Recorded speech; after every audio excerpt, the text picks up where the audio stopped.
आणि अंबादास दानवेंचं पद ऑगस्टला संपतंय, तर मला विरोधी पक्षनेता बनवा. नैतिकता खरंच उद्धव ठाकरे मध्ये असती तर विधान परिषदेच्या आमदारकीचा राजीनामा दिला असता. उद्धव ठाकरेला दम हिंमत आहे का? कधी कधी त्याला अनिल परब लागतो, कधी संजय राजाराम लागतो. हिंदू समाजाची बाजू घेणं, हे मातं भडकावणं, हे कुठल्या चौकटीत हे मला कळत नाही अजूनपर्यंत. मुळामध्ये आपल्या देशामध्ये जिथे 80% हिंदू समाज राहतो आणि हिंदू समाजावर अगर सातत्याने त्यांना सणासुदी साजरी करायला देत नाही, त्यांच्या सणासुदीच्या वेळी पाकिस्तान जिंदाबादचे नारे दिले जातात, हिरवे झेंडे फडकवले जातात, त्या लोकांना लव जिहाद, लँड जिहादच्या नावाने आमच्या माता भगिनी असतील किंवा हिंदू समाजाच्या विरुद्ध जिहादी लोकांकडे षडयंत्र करत असतील, तर या सगळ्याच्या समर्थन हे जे संबंधित तक्रारदार आहेत ते करतायत का? त्यांनी मला त्याचं उत्तर द्यावं ना. मोदी साहेबांना पत्र लिहिण्याच्या अगोदर माझ्याबरोबर एका खुल्या व्यासपीठावर यावं, माझ्याशी चर्चा करावी की नेमकं मी जे मांडणारी भूमिका आहे त्याच्यामध्ये अगर त्यांना कुठला आक्षेप असेल, आपल्या देशामध्ये राहूनच आपल्या देशाच्या विरोधात अगर कोणी भूमिका घेत असेल, पाकिस्तान जिंदाबाद म्हणत असेल, हिरवे झेंडे फडकवत असेल, तर त्याला हे संबंधित जे खान कोण आहे त्याला समर्थन करतात का? त्याच्याबद्दल पण एक पान मोदी साहेबांना त्यांनी लिहिलं पाहिजे. हे मुळामध्ये आमची भूमिका समजून घ्यायची नाहीये. तुमच्या भूमिका न समजता फक्त नितेश राणे वाईट दिसतो, पण मुळामध्ये आमच्या हिंदू समाजाला हे सातत्याने त्यांच्यावर हल्ले होत आहेत, जिहाद करण्याचा त्यांच्यावर प्रयत्न होतोय, त्या विरुद्ध अगर आम्ही भूमिका घेत असू, हिंदू समाजाच्या बाजूने भूमिका, तर आम्ही चुकलो कुठे आहे? आम्ही पाकिस्तानमध्ये उभा नाही आहे, आम्ही भारतामध्ये उभा आहे. इथे हिंदू समाज पण राहतो. मग त्या मला वाटत नाही कुठला चुकीचं आहे. म्हणून पत्रव्यवहार मोदी साहेबांना करण्यापेक्षा माझ्याकडे आले, माझ्या बरोबर बसले कि बाबा आपकी भूमिका क्या है, आप क्यों ऐसे ऐसे स्टेटमेंट पास करते हैं, ते अगर माझ्या समोर चर्चेला आले तर त्यांच्या प्रत्येक प्रश्नाला उत्तर देण्यासाठी मी तयार आहे. भाजपचा मायनॉरिटी सेल 14 ते मोदी सुरू करताय खास रमजानसाठी म्हणून, त्यावर आपली प्रतिक्रिया काय? परत तुम्हाला सांगतो, देशामध्ये राहून, भारत देशामध्ये राहून आमच्या तिरंग्याला जे तिरंगा म्हणतात, वंदे मातरम आमच्या बरोबर म्हणतात, आमच्या देशामध्ये राहून पाकिस्तानचा तिरस्कार करतात, पाकिस्तानच्या विरोधात भूमिका घेतात. जेव्हा कोणीही आमच्या गणेश चतुर्थी, हनुमान जयंतीच्या मिरवणुकीवर जे जिहादी दगड मारतात, त्या जिहाद्यांचा जे विरोध करतात ते आमचे मुसलमान आहेत ना. आणि त्यांच्यासाठी अगर अशा पद्धतीच्या योजना आणत असतील तर त्याच्यामध्ये चुकीचं काय? मी पहिल्या दिवसापासून बोलतोय. तुम्ही कदाचित काय होतं, पूर्ण भाषण नाही, आपलं आवडेल तेवढं काढावं आणि मग चालवावं, ह्यामुळे हे त्रास आहे. मुद्दा माझा असा आहे, माझं म्हणणं आहे की आमच्या राष्ट्रप्रेमी मुसलमानांच्या विरोधात आम्ही पहिलेही नव्हतो, आजही नाहीये. पण आमच्या देशामध्ये राहायचं आणि पाकिस्तान जिंदाबाद म्हणायचं, हे कोणाला आपल्या इथे मान्य आहे का? उद्या एका हिंदू व्यक्तीने पाकिस्तानच्या चौकामध्ये राहून भारताच्या अगर जयजयकार केला, जय श्रीराम म्हटला तर चालेल का? त्याला जिवंत तरी ठेवणार आहेत का? त्याचे हात पाय काढून त्याच्या गळा कापून त्याला बाजूला टाकून जातील. आमच्या इथे पत्र लिहिण्याचं तरी स्वातंत्र्य आहे. हा फरक आहे. म्हणून मूळ आमची भूमिका समजून घ्या. आमच्या देशामध्ये राहून अगर तुम्ही भारताला आपला देश म्हणत असाल, जे असं आमच्या बरोबर सणासुदी साजरा करत असाल, खऱ्या अर्थाने सर्व धर्म भाव स्वीकारत असाल, तर कोणाला काहीच हरकत नाही. त्या समाजासाठी, त्या मुस्लिम समाजासाठी अगर आमच्याकडून अशा पद्धतीच्या अगर काही योजना सुरू होत असतील तर ते स्वागत आहे. नाव न घेता त्यांनी बाजूला मालक बसलेला ना, बाजूला मालक बसलेला, आणि अंबादास दानवेंचं पद ऑगस्टला संपतंय, तर मला विरोधी पक्षनेता बनवा. आणि उद्धव ठाकरेला खुश करण्यासाठी मग नितेश राणेला शिवाय द्या, एकनाथ शिंदेना शिवाय द्या, तर लगेच उद्धव ठाकरे पद देतात. मेरिटवर पद मिळत नाही. राणेंना शिवाय द्या, एकनाथ शिंदेना शिवाय द्या, कधी राज ठाकरेंना शिवाय, लगेच उद्धव ठाकरे पदरात पद टाकतात. हे ह्या त्यांच्या ह्या 4 कार्ट्यांना माहिती असल्यामुळे बाजू असलेला फावड्याला खुश करण्यासाठी कार्यक्रम आहे. सर, दिशा प्रकरणामध्ये दिल्लीमध्ये पत्रकार परिषद घेतली. काही दिवसापूर्वी त्यांनी मुख्यमंत्र्यांना काय होतं त्या बाबतीमध्ये थोडा मला अभ्यास करून तुमच्याशी बोल. सर दिशा मला त्याबद्दल उगाच तर मी इथून स्टेटमेंट देणार मला थोडा अभ्यास करून दे. त्याच्यावर अभ्यास झाल्यानंतर त्याच्याबद्दल भूमिका मांडू शकतो. काल दिशा सालियांच्या वडिलांनी सविस्तर अशी तुमची तक्रार copy जी मार. आहे माझा प्रश्न वेगळा. तक्रार जी आहे ती काल दिलेली आहे आणि बराच मोठं ते पत्र आहे. त्याच्यामध्ये अनेक आरोप त्यांनी लावले आहे. सुशांत सिंग राजपूतच्या आत्महत्येपासून अनेक विषय आहेत त्याच्यामध्ये. त्यावर आपली प्रतिक्रिया काय आहे? कारण या संपूर्ण प्रकरणामध्ये आत्ताच ते प्रकरण का उकरून काढलं जात आहे असा सवाल विरोधकांनी विचारला. एका असं आहे की आऊटमध्ये सांगण्यात आलंय की त्यांनी राजीनामा देखील द्यावा. हे मुद्दे त्यांनी सांगितलं. दोन मुद्दे आहेत. एक तर तिच्या वडिलांनी ज्या वडिलांनी आपली एक तरुण मुलगी गमावली तिचं त्या डिसेंबरला लग्न होणार होतं. 8 जूनला तिची हत्या झाली आणि त्या डिसेंबरला ती होन ड्रायव्हर लग्न करणार होती. त्या एका तरुण मुलीला गमावलेल्या एका वडिलांनी अगर आपल्या भावना व्यक्त करत ते अगर आपल्या मुलीसाठी लढत असतील तर हा राजकीय मुद्दा होऊ शकत नाही. मग त्यांनी ज्यांचं नाव घेतात. पहिलं नितेश राणे बोलत होता राजकीय होतं, राणे साहेब बोलत होता राजकीय होतं, पत्रकार काही भूमिका घेत होते, अर्णब जयसारखे चला ठीक आहे त्यांना तो वेगळा काहीतरी टीआरपी वाढवत होते. आता मुलीचे वडीलच बोलतायत. मग हा राजकीय मुद्दा असूच शकत नाही.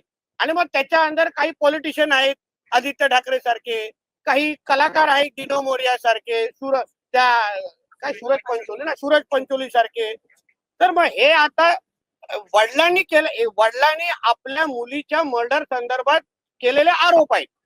ह्या चौकटीमध्ये तुम्ही त्या विषयाला बघितलं पाहिजे. त्याच्यामध्ये कुठलंही राजकारण आता त्याच्यामध्ये नितेश राणे आला नाही, कोण आला नाही. आणि वडील कुठे गेलेले आहेत? कोर्टात गेलेले आहेत. सरकारकडे आले आहेत का? मुख्यमंत्र्यांकडे तक्रार केली आहे? नाही. ते अधिकृत डॉक्टर बाबासाहेब आंबेडकरांनी तयार केलेल्या संविधानाच्या अनुसार जे प्रत्येक नागरिकाला जो अधिकार दिलाय त्या अधिकारानुसार ते दाद मागतायत. आता कोर्ट ठरवेल ना. आता कोर्टाला ठरवून दे की बाबा त्याच्या वडिलांचं म्हणण्याचं कॉग्निशन घ्यायचं की नाही हे 2 तारखेला कोर्ट ठरवेल. तुम्ही वारंवार आदित्य ठाकरे येतो ताई येतो. नैतिकतेच्या विषय आलेला आहे. नैतिकतेच्या विषयावर. आता नैतिकता आणि उद्धव ठाकरेचं कुटुंब याचा जवळपास संबंध नाही. नैतिकता खरंच उद्धव ठाकरे मध्ये असती तर विधान परिषदेच्या आमदारकीचा राजीनामा दिला असता. जे त्यांनी राजीनामा देत असताना मुख्यमंत्री राजीनामा देत असताना त्यांनी सांगितलं की मी त्यांचं नाव या संपूर्ण प्रकारमध्ये घेत नाही आहात. घेतोय. तुम्ही विचारलं त्याच्या संदर्भात प्रश्न. आता तोच विचार. हा राहुल कनालकडे जी माहिती आहे राहुल कनालनी द्यावी. मी त्याला भेटून सांगितलेलं आहे बाबा तू अगर त्या प्रकरणामध्ये तेव्हा होता असं माझा आधी म्हणणं आहे तर तुम्ही माहिती दे.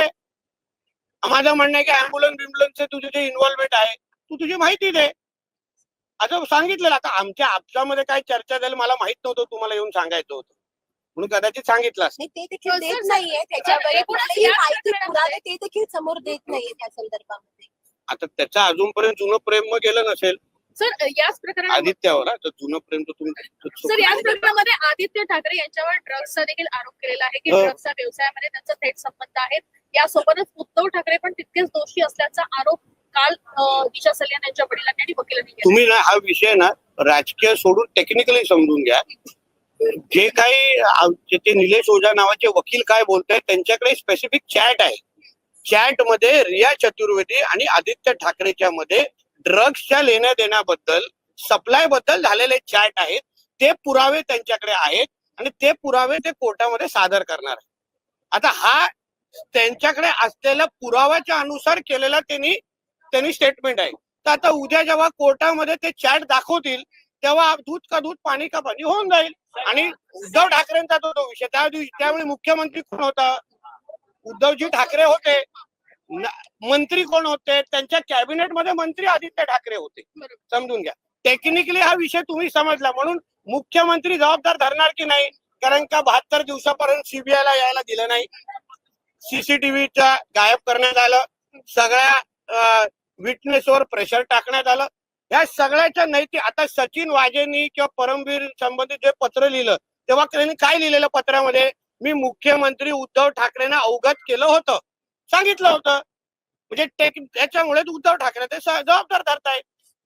सर, बीजेपीला जो सौगात ओझा जे वकील आहेत निलेश ओझा त्यांच्यावरती देखील आरोप झाले होते, त्यांच्यावरती कायद्यानेच कारवाई केली होती, मात्र तेच आता ही केस लढतायत. कुठे जाऊन हे केलं जात असं म्हटलं जातंय का? माझं काय म्हणणं आता ते तुम्ही त्यांना विचारायला पाहिजे ना. मी काय त्यांचं वकील पत्र घेऊन इथे उभा नाहीये.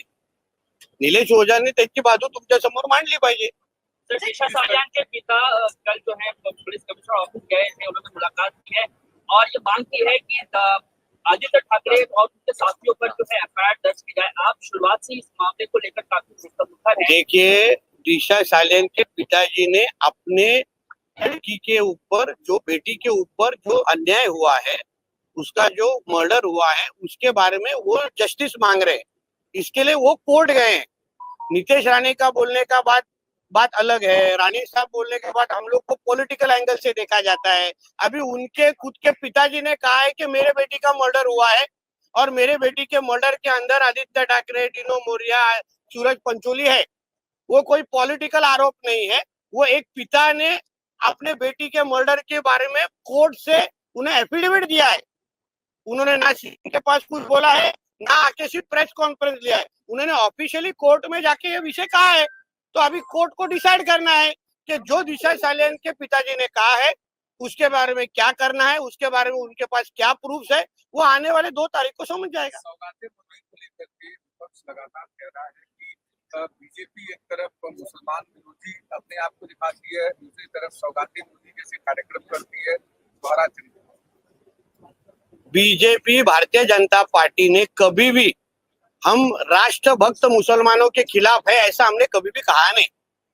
जो मुसलमान जो जिहाद हमारे देश में आके करता है, गजवाए हिंद के अंतर्गत हमारे देश को इस्लाम राष्ट्र बनाने की कोशिश करता है, जो मुसलमान हमारे इधर हमारे त्योहारों के वक्त वहां बाहर आके पाकिस्तान जिंदाबाद कहता है, हरे झंडे फड़काता है, वो जिहादी मुसलमान के खिलाफ हम लोग आज भी है.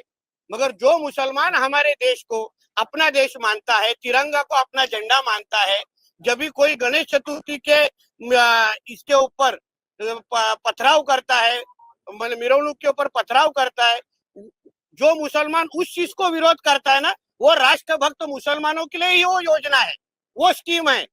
जिहाद करने वाले मुसलमानों के खिलाफ हम लोग आज भी है, कल भी है. जो हमारे राष्ट्र के खिलाफ जिहाद करते हैं उनके खिलाफ हम लोग आज भी है, कल भी है. अरे आता बोललो ना, तू उशिरा आलाय बाबा, तू घे ना कट कॉपी. अरे मराठीतच बोललोय. मराठी आलं नाही म्हणून काय झालं असा एक प्रश्न उपस्थित केलेला नाही, आता त्यांच्याबद्दलची कारवाई करण्याची भूमिका पहिल्या दिवसापासून आहे ना. असं मराठी नाही, आता महाराष्ट्रामध्ये राहून मराठी नाही आलं तर काय झालं विचार नाही आला लोकांचं. आपल्याला काय करायला पाहिजे, त्यांचं त्या राज्यामध्ये राहून त्या राज्याची बोली भाषा आलीच पाहिजे. भूमिका आमची पहिल्या दिवसापासून स्पष्ट आहे ना, नवीन काय त्याच्यामध्ये. सर, कुणाल कामरा ने कल फिर से एक वीडियो रिलीज किया, कल इंस्टाग्राम पे पोस्ट भी किया, कहा कि मैं माफी नहीं मांगूंगा और मैंने सिर्फ वो ही दोहराया जो अजित पवार ने एकनाथ देखिए शिंदे के ऐसा बारे है, में कहा. अभी आप उनको पब्लिसिटी दे रहे हैं. कोई नहीं देखने वाला, उनका स्टैंड अप शो सब अभी देखने चालू हो गए, तो उसको अभी और आप उसको पब्लिसिटी दीजिए, उनके व्यूअर्स बढ़ जाएंगे. उसमें नया बात क्या है, जब भी वो आरजे क्या है उनका ना, अनुष्का ना, कि कौन है मलिष्का, हाँ, उसके ऊपर जब भी बीएमसी ने कार्रवाई, उन्होंने बीएमसी के ऊपर गाना बनाया था, तभी इनको बहुत मिर्ची लगी थी. वो छोड़िए ना, मैंने म्याऊ म्याऊ आवाज निकाला था, तभी क्यों मिर्ची लगी फिर? तभी किधर गया अभिव्यक्ति स्वातंत्र? तब तो मैंने नाम भी नहीं लिया था, मगर म्याऊ म्याऊ आवाज निकाला, मतलब वो आदित्य ठाकरे के बारे में ही निकाला. ऐसे बोलने वाले लोग थे ना. मेरे को उसके बाद 15-20 दिन के लिए अरेस्ट करने के लिए वो झूठा केस लगाया था ना मेरे ऊपर. तो अभी वही बाम हम लोग वापस लगा रहे, तो अभी दुखरा क्यों है? मराठीमध्ये बीजेपीला तानाशाह पासून त्यांनी अनेक बेरोजगारी आता बघा, तो एक कुठला तरी स्टँडअप कॉमेडियन आहे, तो मजा घेतोय, आणि त्याला ज्यांनी तिथे पुढे केलेलं आहे ते असेच पहिल्या दिवसापासून नपुंसकच आहे. उद्धव ठाकरेला दम हिंमत आहे का कधी त्याला अनिल परब लागतो, कधी संजय राजाराम लागतो, ते त्यांचे संपले तर हा लागतो आता नवीन. आणि हे सगळं झाल्यानंतर तो स्वतःला मर्द पण बोलवतो. तो सर्वात मोठा आश्चर्य आहे. सर मर्द जे आहे ना ते मैदानात येऊन स्वतः लढतात, स्वतः बोलतात. असे औशे नवशे घवशे उभे करत नाही. अनिल तू बोल, संजय तू बोल, तुम्ही दोघे संपला, आता कमल तू बोल. मर्द आहे ना, बोल, स्वतः बोल. एकनाथ शिंदे बरोबर गद्दार बोल ना, तोंडावर हिंमत दाखव ना. हे असे तुला कशाला लागतात? म्हणून हे चिरीमिरी असे छोटे मोठे कॉमेडियन संदर्भात त्यांना कशाला मी प्रसिद्धी देऊ? हे आज आहेत, उद्या दुसरा कोणतरी तयार करतील. पण जो मेन नामर्द, जो मातोश्रीच्या 3ऱ्या माळ्यावर बसलाय ना, त्यांनी कधीतरी उठावं पायावर. कोस्टल रोड सर को सर लेकर जो तुळजापूर कल, प्रकरणामध्ये कोस्टल उबाटा रोड को कनेक्शन लेकर समोर आलेलं आहे. हा? तुळजापूर ड्रग्स प्रकरणामध्ये काय? उद्धव ठाकरे गटाचं एक कनेक्शन समोर आलेलं आहे. खास त्यामध्ये जे आरोपी आहेत राहुल परमेश्वर आणि सुमित शिंदे यांचे फोटो ओमराजे निंबाळकर यांच्या सोबतचे व्हायरल झालेले ड्रग बघायला मिळतात. कनेक्शन आणि उबाटा, ड्रग आणि उबाटामध्ये कनेक्शन येत असेल तर तुम्हाला आश्चर्य का वाटतंय मला आताच कळत नाही. जसा नेता तसे कार्यकर्ता, जसा पक्षप्रमुख तसा त्यांचा खासदार. आता आदित्य ठाकरेच अगर नाव येत असेल तर तो पक्ष आदेशच झाला ना, सगळे ड्रग्ज विका, कारण का मालकाचा मुलगा ड्रग्जच विकतो. आश्चर्य काय वाटतं तुम्हाला याच्यात? नितिन जी, जिस तरह से अंधेरी में आज वहाँ मॉल में जाकर मराठी नारे को लेकर मारपीट की गई, उसको लेकर सवाल उठ रहे हैं कि जो मराठी देखिए ऐसा है, महाराष्ट्र में क्या है, आप कितना अच्छा मराठी बोलते हैं तो उसमें कुछ गलत है ना. आप जिस स्टेट में रहते हैं उस स्टेट का लैंग्वेज बोलना चाहिए, उसमें कुछ गलत नहीं है. फिर आप ये मत बोलो मराठी नहीं बोलेंगे तो क्या, ऐसा जो स्टेट में आप लोग इतने लोग हैं, हमारे पांडे जी है, ये आप है, कितना अच्छा मराठी बोलते हैं, तो उसमें गलत क्या है? जो स्टेट में रहते वो स्टेट का रीजनल लैंग्वेज को रिस्पेक्ट करना ही चाहिए. मारपीट जो हुई उसको लेकर करना ही चाहिए ना. अपन नहीं करेंगे तो ऐसा रिएक्शन लोगों से आता है. कोस्टल रोड को लेकर जो कल आपने ये बात कही कि कोस्टल रोड चूंकि पोर्ट और समुद्री इलाके में है, इसलिए उसमें भी कुछ सहभागिता आप लोगों की. देखिए ऐसा है, जो कोस्टल रोड जो बना है वो हमारे एमएमबी के जो महाराष्ट्र मेरीटाइम बोर्ड के प्लॉट है उसके ऊपर से भी है कोस्टल रोड बना है. तो कल मैंने हमारे बीएमसी कमिश्नर को पत्र लिख के उनको विनंती की है कि इस पे आप रेवेन्यू शेयरिंग मॉडल के ऊपर जो भी आपको इनकम आएगा, उत्पन्न आएगा, ऊपर उन्होंने होर्डिंग उधर लगाने का सोचा कि हमको कोस्टल रोड के ऊपर होर्डिंग लगाना है. तो जो जिस डिपार्टमेंट ने आपको वो जमीन वो विकास काम करने के दी, वो डिपार्टमेंट को अपने रेवेन्यू शेयर मॉडल में आप लेके आओ. आप अगर 10 रुपए चार्ज किया तो 5 रुपए एमएमबी को दे दीजिए, 5 रुपए बीएमसी ले लीजिए. उसके लिए उस डिपार्टमेंट के मंत्री बन के मैंने उनको ऐसी विनंती का लेटर लिखा है. सर सौगात चला जाऊ का? की शुरुआत की गई है भाजपा में. हिंदी में नहीं हुआ सर. अभी सिर्फ गुजराती बाकी आहे. त्यावर काय म्हणाले कमिशनर? कालच पत्र लिहिलं, थोडा आता अभ्यास करतील ते, कारण असं पत्र येणं अपेक्षित नव्हतं. तर थोडा व्यवस्थित अभ्यास करतील आणि मग मला सांगतील की कुठल्या मॉडेलने एकत्र यायचं एवढ्या पद्धतीने. मला महसूल टेलिफोनी शेअर करावं. पण त्यांचं कसं काही प्लॅनिंग आहे का? ते जाहिरातीच्या वगैरे संदर्भातला? होणार ना. म्हणजे मला कुंकून लागले म्हणून पत्र लिहिलेलं आहे. चला. Thank you, sir.